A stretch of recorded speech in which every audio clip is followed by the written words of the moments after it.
In today's world, change is the only constant. The bar for success is only rising higher. And gone are the days when being good enough can satisfy customers and beat back the competition. But let's have ourselves a pocket sized pep talk because there are solutions.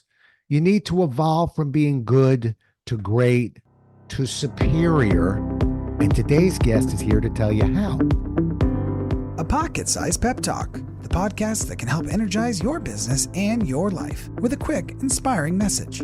Now, here's your host, Rob Jollis. Today's guest, Rusty Kamori, is an inspirational keynote speaker, executive coach, and tennis professional based in Honolulu, Hawaii. From 1994 through 2015, he was the head tennis coach at Punahou School, where his boys' varsity team won an unprecedented, ready for this, 22 consecutive state championships, a national record in all sports that stands to this day. Today, Rusty is a sought-after keynoter, an executive coach, the host of a televised series, Beyond the Lines, and the author of not one, not two, but three books, including his newest release, Superior, Creating a Superior Culture of Excellence. And by my notes, that just came out a few days ago. So congratulations. Welcome to the show. Thank you, Rob. Super great to be with you. Well, I've been doing my research on you, and get ready, folks, because you think I got energy. This guy's going to give me a run for my money today, and it really is a pleasure to have you in. So let's dive right in. And I'm in the opening. We talk about got to up your game. There's a need to up the game. That's not an opinion, but I saw some numbers that you shared with me. According to Ernst & Young report, 32% of CEOs fear their industries are changing so fast they can't keep up. 27% anticipating battling brand new competitors, and 40% of small business owners like me are admitting that 2024 can make or break them. So give me your best 90 seconds on a solution here. Well, a lot of these companies are successful. So they're already achieving, years of success, but how do you make it to the top of the mountain? And then how do you defend the mountain? So that's the challenge. People tend to achieve success, but how do you sustain success? And I share that there's a tremendous difference between a culture of excellence versus a superior culture of excellence. And there's a gigantic difference between attention to details versus superior discipline details. So there is a difference between being great and superior. And we've all heard that, these two words, high achievers. Well, in my new book, I'm inventing the two words superior achievers, because oftentimes when I'm meeting with CEOs, so many of them will come up and say, "Hey, Coach Rusty, I read your books." And I'm like, "Fantastic." And, I'm like, high achiever. There's other CEOs that'll come and tell me, "Hey, Coach Rusty, I've read your books 6 times each." Superior achiever. So there is a difference, and it's literally what I did with my tennis teams, because how do you have the right mindset? How do you coach your teams to make the right choices under pressure? And how do you be proactive versus being reactive in an ever-changing world? Yeah. And I think the big word you hit there, Rusty, is culture. Even in the training world, and maybe when you're going out there and helping companies, you'll hear them use things like, "Well, yeah, we really would love to be trained by you." And I tend to swap the words out with, "Well, that you'll be excited the day after I leave," but we're really trying to change the culture of the organization. I think that makes people even more comfortable with the concept of being trained. But they're saying it and there's implementing it. And that's something that we trainers, we who are out there trying to change the cultures of organizations or even individuals, that, as they say, looks good on paper. But how do we implement something like that? Yeah, there's a lot of CEOs that I meet with that need help. And after hearing what their challenges are, I'll share with them that, there's a huge difference between being a great person versus being a great leader.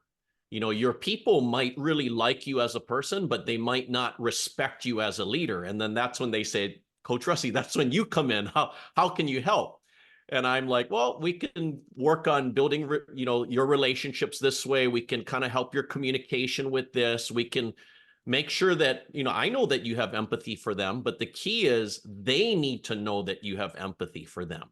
And once your people know that you have empathy for them, then it creates a really good, solid foundation of trust and respect where even for me, when my number one priority as head coach was to develop champion athletes of character first, and then great tennis players second. And when I'm helping businesses, I want them to really have the employee or the team members' best interests at heart. What do they want to achieve? How can you help them with their personal growth? So you care about them as a person first, and then as an employee second. Yeah, and boy, did you just hit it on the head. I've always believed, and tell me if you agree with this, that the litmus test for most managers is, I'm not here to take your job. I'm not here to make you uncomfortable. But as a manager, when I saw a manager walk the walk of, I'm here to figure out how to get you to where you want to get to. That's my job. And we all have different goals, so it's not a one size fits all. Managers that would walk that walk, boy, you'd go through a wall for them. But that's not.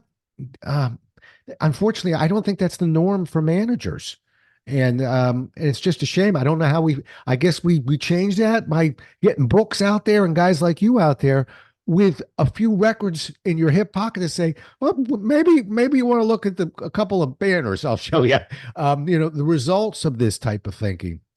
But it's tough. It's tough to change their minds. Yeah, Rob, the thing about empathy, and I share a variety of examples with businesses when I work with them.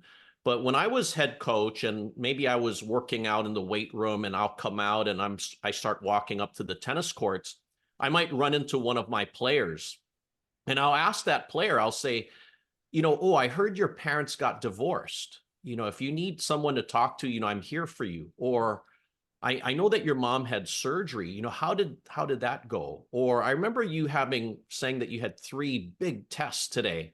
Did you do good on it? So we get up to the tennis courts. We didn't talk anything about tennis. They get on the court and they want to play their butts off for me because they know I care about them as a person. So when you relate that to the business world, sports world, it doesn't matter, because how do you build better relationships with your coworkers or your clients? You got to ask them about what they want to achieve, what interests them. And if you can add value to them, that's incredible. And if you can add individual value to that team, it adds to the collective value for the entire team. Oh, yeah. Little known fact, Rusty, not to pat myself on my back, but I actually coached 51 teams from when I was 22. Now, these are rec teams and some travel teams, and for the most part, basketball teams. But I was methodical about, we're not even having a practice till we have dinner together. We're going to care about each other before we care about putting the ball in the hoop. And because when they're fighting for each other and not just themselves, we're going to exceed expectations. And that's my goal. Sometimes, John Wooden, you wrote that book, Be Quick, but Don't Hurry. And, you've got a couple records he doesn't have, but he's got, I think, 9 straight national championships. He's worth listening to also. And, John Wooden said, and I thought this was so telling. It's simple, but he said, usually the team with the best players wins. And now he's making a business reference to, we got to be, we have to watch who we're bringing on, et cetera. But for a guy who had a lot of great players, to be able to say that was impressive. But it's important, and we don't always get the best players. We have to exceed expectations with what we have. And in 22 years, I'm assuming you didn't always have necessarily the most talented players, but you had players that knew what their goal was. Yeah, no, Rob, you're completely right. I mean, hard work beats talent, when talent doesn't work hard. And people really don't care how much you know until they know how much you care. And one of my close friends, Super Bowl champion head coach Dick Vermeil, is the one that said that. And it's so true. Like you said, you go take your team out to dinners, you do off-court things together where it's like you have that team bonding. It's interesting, Rob, because once we would go through tryouts, I would share with my team, I would tell them that we are going to have some major adversity this year. I don't know when it's going to happen, but it's going to happen. And you know what? When we deal with it and we get through it, we become better for that experience. We become smarter, stronger, tougher for going through that experience. So we should welcome adversities, because when we deal with it and get through it, we're going to benefit from that experience. And adversities, Rob, it's inevitable. So what I was doing is I'm training my players' mindset to really look forward to it. And it was funny because when we'd play like a really strong team, the guys would come up to me before the match and say, "Hey, coach, is today the day we're going to have adversity?" And I'm like, "Guys, today is the day." And they're like, "Oh, let's go." And it's like I'm releasing a pack of hungry wolves. And so many times I have to calm them down. They're just so excited. And then I look over at our opponents and they're experiencing anxiety and fear because they haven't been training the right mindset. So mindset is first and foremost. And that's really what I try to do when I'm helping CEOs or other executives help their teams together. Yeah. Yeah. It's interesting. Not all my teams were championship teams, but we always made it to championship Sunday. But I will tell you that I had a few teams that were carrying some undefeated records far into the season, and it was a blessing and a curse, because I almost, this is coach talk right now, but I didn't mind a defeat early on. I didn't like it. Once we hit tournament time, there were certain things that would, but because I'd have a team that would get tight that hadn't been pushed before. So go ahead and push us. Maybe even maybe we'll get some eyes that are a little bit wet, and we'll suffer a defeat. I guarantee you we'll be better for it. But so it's not that I'm rooting for defeat, but I'm sure rooting for some adversity, as you say, because now we can really learn a few lessons. Hard to simulate that. Yeah, and Rob, I always share with everyone that it's hard to coach adults. It's harder to coach college students, but it's hardest to coach teenagers because oftentimes they're immature, they're very unpredictable. So people ask me, they're like, "How did you do it with your teams?" I mean, they're all teenagers.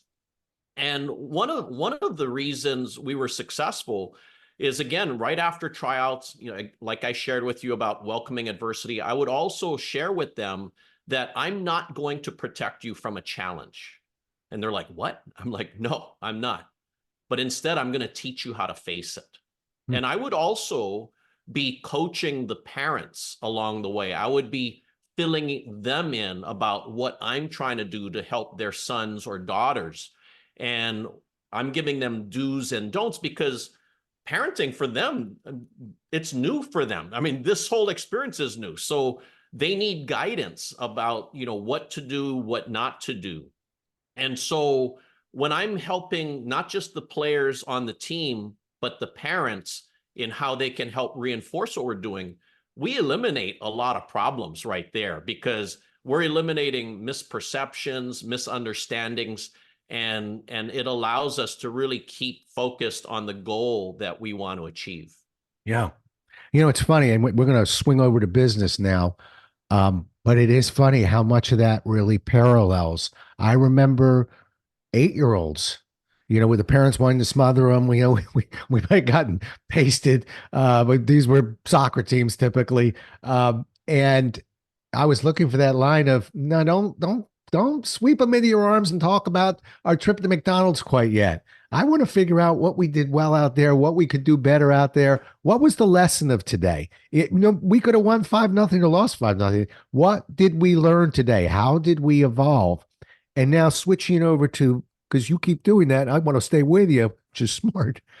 when we switch over to a manager, when we switch over to business, why does it have to be all that different? Why can't we balance our feedback as managers? Why can't we balance our feedback as individuals when we're looking at the job that we've done? Did you ever have to sort of help players to learn that tactic? Because I'm not sure it's instinctive to be fair and balanced with how we treat ourselves. Oh, definitely. I mean, you need to, my example is you need to be running at a full tank of gas. So you're in a car, you have a full tank of gas. I mean, you can go really far and you can do a lot of good things. But if your gas tank is a quarter filled, then that doesn't really help you to help the people around you. So you definitely have to take care of yourself. You need to be happy in doing what you're doing before you can make other people around you happy or just to help them. So taking care of yourself is first and foremost, and it's definitely not being selfish.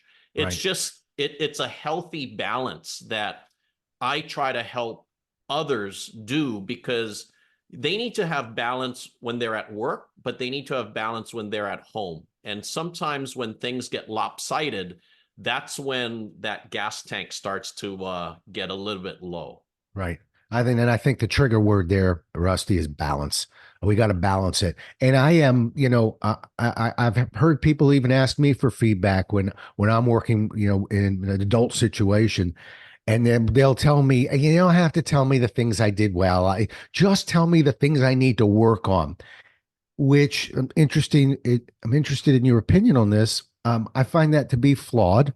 I find it to be flawed because some people are operating unconsciously competently, meaning that, yeah, they're doing well, but they actually don't know what it is they're doing well. How can we be assured they're going to repeat that?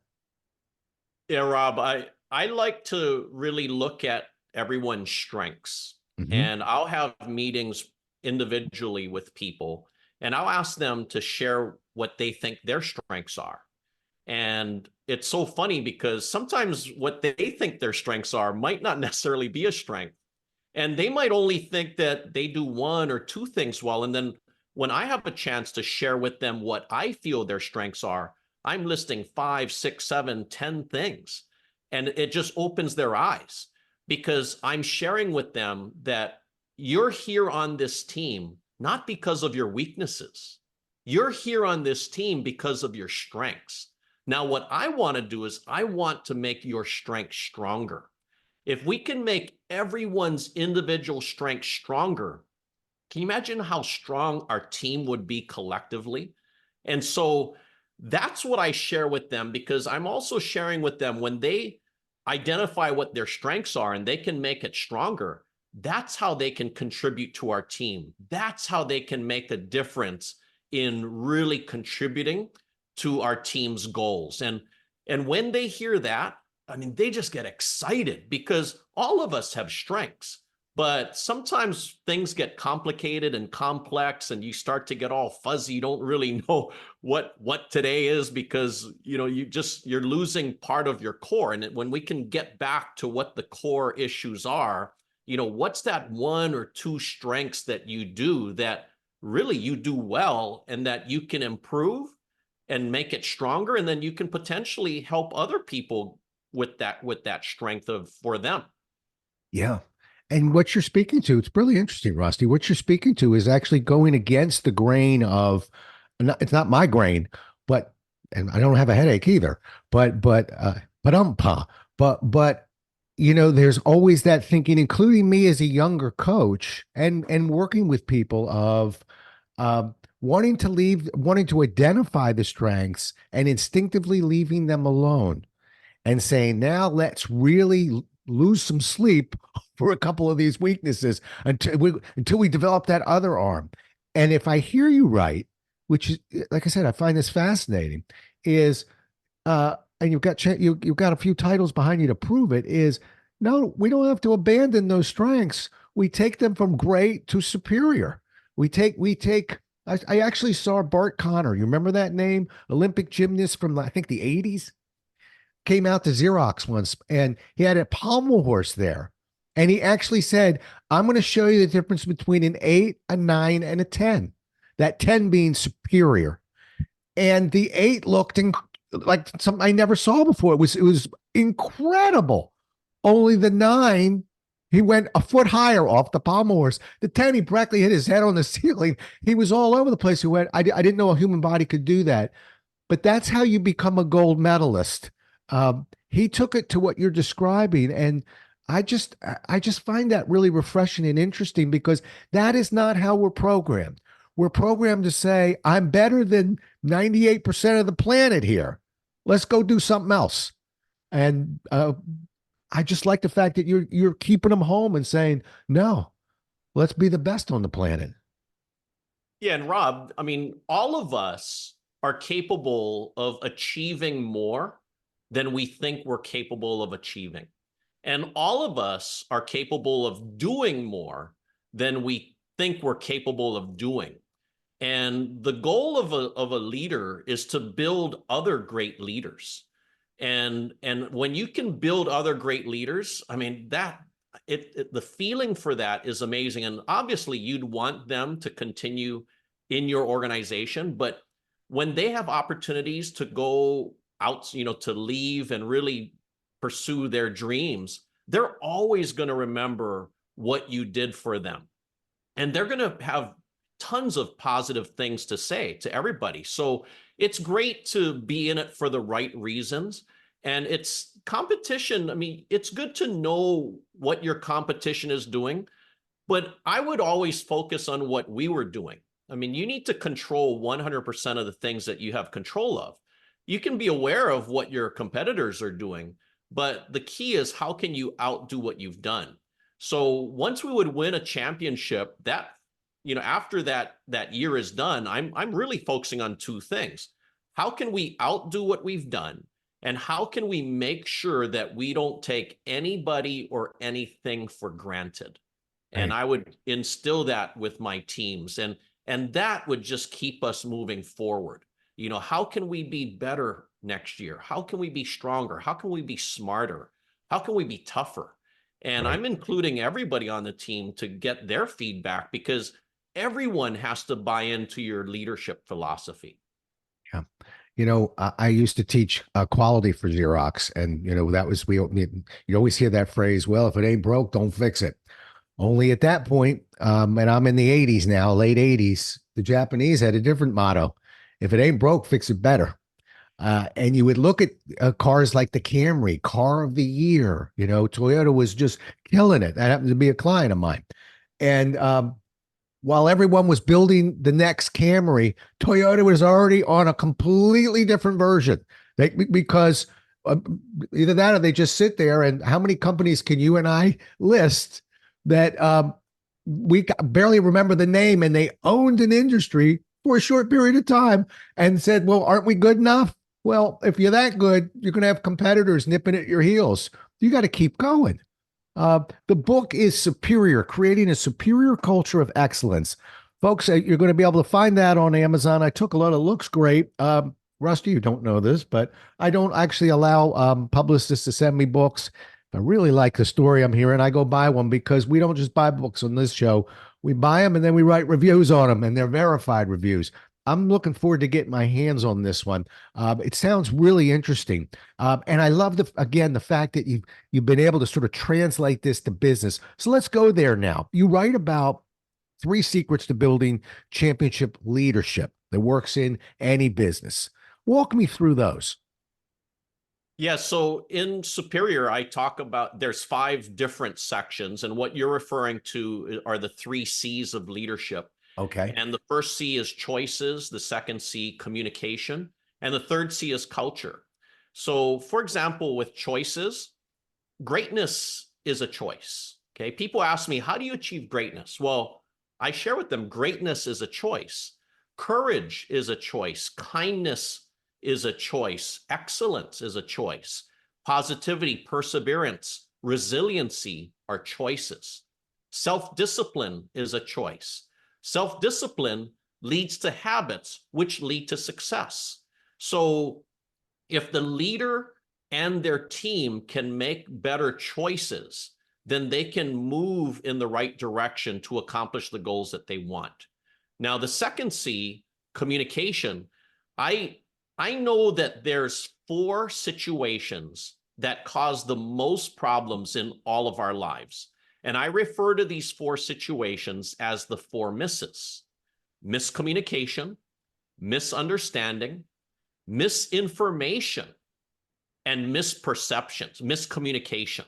So if you can avoid these 4 misses, then you stay on that track to accomplish whatever you want to accomplish. But if you don't, now your relationships with a coworker or a client might never be fully repaired. So what I'm trying to do is I'm trying to have leaders be proactive in avoiding the 4 misses. And when you really reflect on that, I mean, think about how many issues daily we deal with. I mean, in terms of miscommunication, misunderstanding, misinformation, misperceptions. So that's a huge thing that I focused on with my team to really keep us on track. Now, the third C, culture. When you're number one, when you're in the spotlight, everybody's trying to get to where you are. Right. And it's a privilege. I mean, it's great to be there. But I would share with my teams that we can do 99 things right. If we do one wrong thing, then everyone's only going to remember that one wrong thing. So we can never do that one wrong thing. That's just how it is if you want to be an elite organization or a superior team. So that kind of gives you a little touch on the 3 C's of leadership. Yeah. And the general theme of your 3 C's is communication. It seems like, it's different forms, versions of communication. But think about, people who are listening right now, think about the times where you have struggled with a coworker, a teammate, a manager. It usually centered on communication, or a lack of miscommunication, something along that line. And so, again, it doesn't surprise me that a great coach would make a great leadership coach, a great business coach, because that's what we businesses do. We're bringing people together. Even we corporate trainers and speakers, my workshop may only be 2 days long, but I'm trying to bring 20 people together in those 2 days. And they have different personalities and they have different ways of learning. And the coaches that always impressed me, Rusty, were the ones like Pat Riley. I know that's a kind of older school Miami coach, but I liked Pat Riley because you'd watch him when he coached for the Lakers and they were, Hollywood run and gun, great team. And he coached for the Knicks and they were bruised, a lot of defense, low scoring, because that was the players that he had. And he built his championships around the talent that he had rather than you all come and, this is the way I manage, you do it this way. Assess your talent, communicate with your talent. And he built great teams that were nothing, there were no similarities between them. It's fascinating. Yeah, Rob, I mean, you're so correct, because a coach like a Pat Riley or a Phil Jackson, I mean, they had superstars on their team, but there's that word called upsets where you can have talent, you can have superstars, and they can still lose. So how did Pat Riley, how did Phil Jackson build relationships with their superstar players, Magic Johnson, Michael Jordan, Kareem Abdul-Jabbar, Scottie Pippen? How did they do it where all of them, the entire team, buys in to their leadership philosophy? Because a lot of times, if you don't know how to coach or how to lead, those superstar players are just thinking me. What's in it for me? How can everybody make me look even better? But these coaches are talking to these superstars and they're buying into how can you help our team be better? How can you build our team? And how can we win a championship and then win a repeat or a three-peat? Or how can we stay competitive for that championship game potentially every year? So that's what Superior is really about. And Superior is a bold title, right, Rob? And if I can just explain what I mean by superior is a lifestyle. How can you become a superior parent? Or how can you become a superior son or daughter, or leader or team member or coach or player? How can you try to achieve peak performance for yourself? And how can you achieve and help others around you achieve peak performance for themselves? So there's a lot of leadership books out there, but I don't think there's any that really talk about sustaining success. And if you're a Fortune 500 company, a Fortune 100 company, literally that's what you're trying to do. And Jim Collins wrote a fantastic book years ago, Good to Great. And it's interesting because now Superior comes out and people are like, we need Superior, because you're identifying the difference between great and superior, which allows these Fortune 100 companies or Fortune 500 companies to stay number one in their industries and to keep innovating and to keep building that superior culture of excellence. Yeah, and well said. And I'm dipping back when as you were talking about talent doesn't necessarily drive championships. Just in this NBA season, if you look at and I think there could almost be a documentary done on the Phoenix Suns. Tremendous talent out in the first round and quickly. And because they never learned how to really get the talent to work with each other. When Beal was in, and I'm a Washington guy, I know plenty about Bradley Beal. He's a great player and a good human being. But he was playing Bradley Beal's game, and Kevin Durant playing Kevin Durant's game, and on and on. So you see it in professional sports all the time. But let's stay on this for a second, because you've had this tremendous success, and yet I know that you're a believer in rewarding performance over results. I'm not arguing with you here. I'm just wondering, can that be somewhat challenging in a sales bullpen? Oh yeah. So this applies to every business. It applies to every sports team. It applies to every family. I focus on performance goals versus results goals. So obviously, results goals are winning, making money, hitting a certain number of sales per quarter or whatever it is. Well, how do you achieve that? That's what performance goals are. So when you can break things down to just really tangible things, like just tiny little things, because little things matter. And these little victories matter because the little victories lead to the big victories. So it's not how you do a great thing today. It's how do you do that little things in a great way that allows you to achieve that superior status. I like to keep things really simple and clear. And when I'm meeting with a lot of CEOs, that's what they want. They want simplicity and clarity. And I've done this with my teams, and I do this when I'm doing executive coaching for businesses. I want everyone to control three things. I want you to control your thoughts, your mouth, and your hands. If you can control what you think, what you say, and what you do, you have a tremendous chance of controlling yourself and your destiny.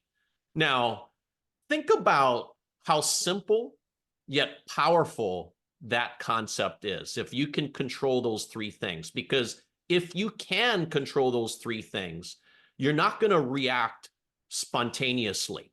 When there's a tragedy or something is going on, and you can be calm, you can have poise under pressure because you're controlling those three things.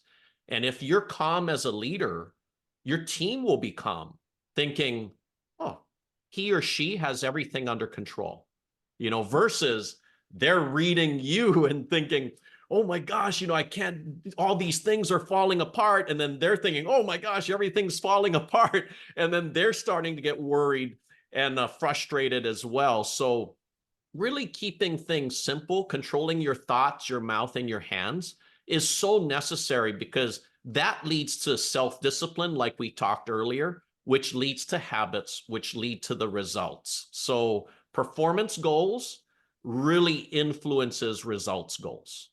Perfect. And it comes back to, and you're centering, I'm getting some good Rusty themes here, uh, which is control what you can control. And quite frankly, that helps us control our emotions as well. Like it knocks that anxiety down a bit. You have to read my stuff and kind of follow me, but I'm always on the warpath of I don't like the word nervous. I don't want players being nervous. I don't want salespeople going out. Don't be nervous. You can be anxious, and meaning, we can channel that energy. And quite frankly, I want you to imagine you having a team getting ready to play and they're walking out there like they're having a party. No, I want a little burn in your belly. I don't want you chewing your nails. That's nervous to me. But I want you to have a couple butterflies, have a little something at stake. But what I love about what you talk about, what you write about, is the best way of controlling that anxiousness and getting workforce is to control what you can control.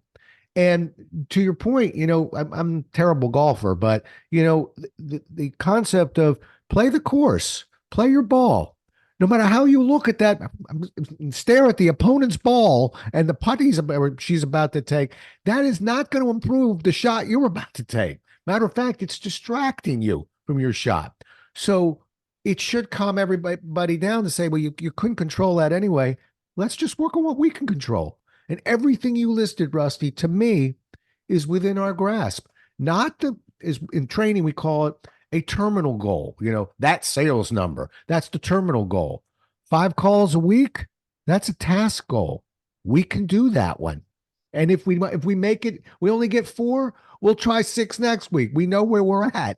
But I think we get them mixed up and everybody says, that championship, that's a terminal goal. That's our big goal. That's what we're shooting for. But what we can control is bang. And, that effort, the things you're laying out. I think if people were clearer about that, and that's what I love about your book and what people are going to get by reading you, it's how can that not transfer into just how we carry ourselves as individuals? Rob, I love what you just said there, because as a coach, as a leader, there's only 2 things that you can really expect or hopefully expect from your team or your players. One is attitude, and the second is effort. And as a coach, for me, if my players went out there and they gave incredible effort, had a terrific attitude, and we got beat, then it's fine. You have no regrets after that. It's just the other player, the other team was better than you that day. But if your attitude or effort is not up to the potential that you should be at, then that's when I get on my players, or that's when the leaders of businesses should get on their people. But I would share with my team, Rob, that when we would play against a really tough school, I would say, hey, when we play against them, they're going to come out with a great attitude, right? And my guys are like, oh, yeah. And I said, well, we can't do the same. And they're like, what? I said, no, we can't do what they do. We need to come out with a superior attitude. And they're going to have a great effort against us, right? They have nothing to lose. And they're like, yeah. I said, well, we can't do the same. We have to come out with a superior effort. And so I'm always pushing them for that little extra. And I want them to be thinking about those little things that make those big differences. And when you can focus on attitude and effort, and then like earlier you said about nervousness, in the book, there's a part where I talk about nervous versus excited. Because when you're nervous, you get that sweaty palms, you have that accelerated heartbeat. But it's the same when you're excited. You get sweaty palms, you get that accelerated heartbeat. So what's the difference? The difference is here in your mindset. So I want people to not tell themselves that, I'm nervous, because the brain controls the body. You can easily just flip it and say, I'm super excited. I'm excited. But when people do tell me that they're nervous, then I say that's a good thing, because being nervous tells me that you care about what you're doing. If you weren't nervous, then Right. I'd be nervous. Right. So I just flip it from that moment when they say they're nervous. So no, you know what? You're actually really excited because you have an opportunity to do something very special out here today. And they're like, you know what? You're right. And so the mindset is so huge. And if you can master your mindset, that's how you can have a chance to achieve that superior excellence for yourself and for your organization. Yeah. Well, mindset is huge. There's no doubt about it. And so a lot of times I'm coaching people about, well, what normally happens in these situations, seeing as you're misusing your imagination right now about all these different, well, we usually do pretty okay. I quote her every now and then, that crazy, but I'm telling you, I heard Carol Burnett on the Howard Stern show one time. Believe it or not, my eyes. First of all, I couldn't believe Carol Burnett was on the Howard Stern show. But the second thing is, I couldn't believe that Carol Burnett actually said, the body doesn't know when the mind is acting. And so when coaches like you in business as well say, I want you to see yourself successful. I want you to, what does that feel like? What does it taste like? What did it feel like last week when we came from behind? And what did, or we made that sale? The body begins to feel that euphoria. That body begins to loosen up. Body begins to smile.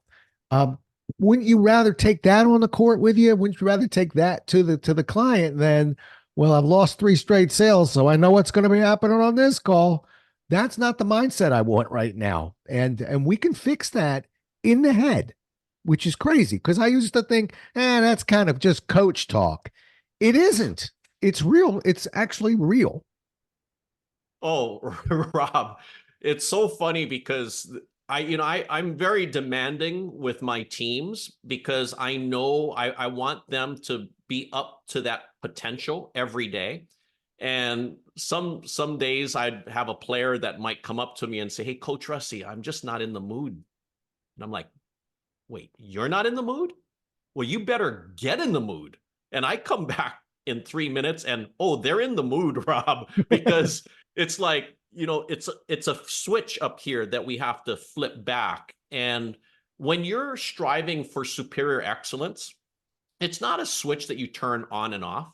It's a switch that's on all the time. And that's why I refer to superior as a lifestyle, because you have to live your brand. People might see you and they might have a certain perception of what your identity is. But if you can make your actions match your words, oh my gosh, I mean, you become an incredible role model for others. And then everything you say is valuable because now they know that everything you say, you're going to do. I mean, how many times you hear someone say, "Hey, Rob, I'll call you back later today." And what happens when you don't get that call back? You start to think, you know what? They're not as reliable. You start to maybe lose respect for them. Now, maybe a better way to say it is, "I'll call you back as soon as possible." You give yourself some flexibility. But if you say, "Rob, I'm going to call you back later today," and you do it, you're earning trust and respect and reliability. So these little things matter, but you need to hold yourself and everyone around you accountable for all of their words and all of their actions. Yeah, makes sense. What a great message for a sales manager or a leader. I'm coming down the home stretch now. I can't let you go without asking you about the negative thoughts that creep into our head. And I know that you write about some simple steps to kind of reframe that. Even the good ones, even a guy named Rob Jollis gets knocked down a couple times. He can have a negative thought or two. I'd love to hear sort of you walk me through your version of that, of what do you do? Because, even the ones who are superior are going to have moments like that. How do you help people through that? So, Rob, I'm trying to change the narrative from mental health to mental fitness because, mental health is probably the number one biggest issue in the world for everyone. And I always say you never know who's suffering in silence or who's bleeding in places you can't see. Now, since my first book came out, 10 people have come to me sharing that they were contemplating suicide. Mm. And then after reading my books, it changed their mindset and it saved their life. Now, I wanted to write books that would literally apply to every student and every adult in the world, which it does. If you're human, it's going to help you. What Right. I didn't know, it's an unintended consequence, is how the books are helping save people's lives. And we have testimony and evidence with that. And on my show, our local in Hawaii Crime Stoppers coordinator, Sergeant Chris Kim, shared his story about suicide and then how after reading my first book, it changed his mindset and it saved his life. And when I'm asking these 10 people, what resonated with you in the books, they all tell me, you talk about choices. You talk about making people matter. You talk about welcoming adversities, looking forward to challenges. You talk about looking at that one positive among 20 negatives. You talk about inspiring hope. And when they share all that, I'm like, oh my gosh, yeah, yes, I did write all of that, but I never looked at it from that angle. And they all tell me, they're like, you never know how many people you're going to help inspire that are dealing with mental health issues of depression and suicide. And this month, Rob, we're in Mental Health Awareness Month. And, when I'm helping executives have peak performance, I'm trying to help them with their physical toughness or their physical fitness to really have peak performance at work and at home. But I'm also helping them with their mental fitness at work and at home. And when you hear mental fitness, all of us need to improve our mental fitness, just like how all of us need to improve our physical fitness. But I want us, everyone around you, to start talking about mental health or mental fitness, because it's better to talk about it when others can be like, oh, I'm not the only one that's suffering. Sergeant Chris Kim sharing his story, he exemplifies bravery and courage for sharing his story. And now so many people will share with him their issues of depression and suicide because he shared his entire story already. So that's the impact that it's having. And, when you're having that negative thought, can you focus on that one positive, like I said, among 20 negatives, and really visit that every day, every hour, every minute, if you have to? Yeah. And I'm going to add your words, if it's okay, to this as well, which is when you bring in an example like you did, to also remind yourself that you're not alone with that everybody experiences these types of challenges. Because sometimes I think people feel like I'm the only one. I'm on an island by myself. There's something wrong with me. There's nothing wrong with you. Um, People of tremendous notoriety have felt it too, and here's where they placing their mind. Here's how they work through it. But not to shame ourselves when we're going through it, to realize that it's part of being human. And that's what I'm picking up from you. I have it right? Oh, spot on. I mean, look at Robin Williams. I mean, Yeah. how how how incredible of an actor and a person was Robin Williams, but nobody knew about what he was thinking and feeling in the inside. He was an example that he was suffering in silence. He was bleeding in places we couldn't see. Now, if he could, or somebody could have talked with him openly about it, or maybe share their issues, then Robin would probably share his issues and he Right. would probably still be with us today. Yeah, I agree. Well, what a great conversation. I knew when your publicist reached out and I did a little bit of snooping around, I went, oh, this is like Rob from Hawaii. I want to talk to this guy. And you don't disappoint. Superior, creating a superior culture of excellence. Um, Online bookstores, everywhere you want to go, you're going to find that book. Remember, don't just get it, read the book and place a review on that book. Rusty, how do people get a hold of you? Well, my website is rustykomori.com.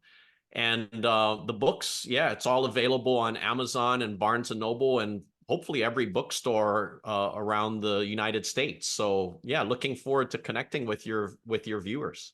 Outstanding. And for those of you who Komori doesn't just roll off the tongue, it's, if I got it right, Komori. That's Komori, right? That's right there, There Rob. you go. Perfect. Okay, good. You know how that internet is. They like things spelled properly.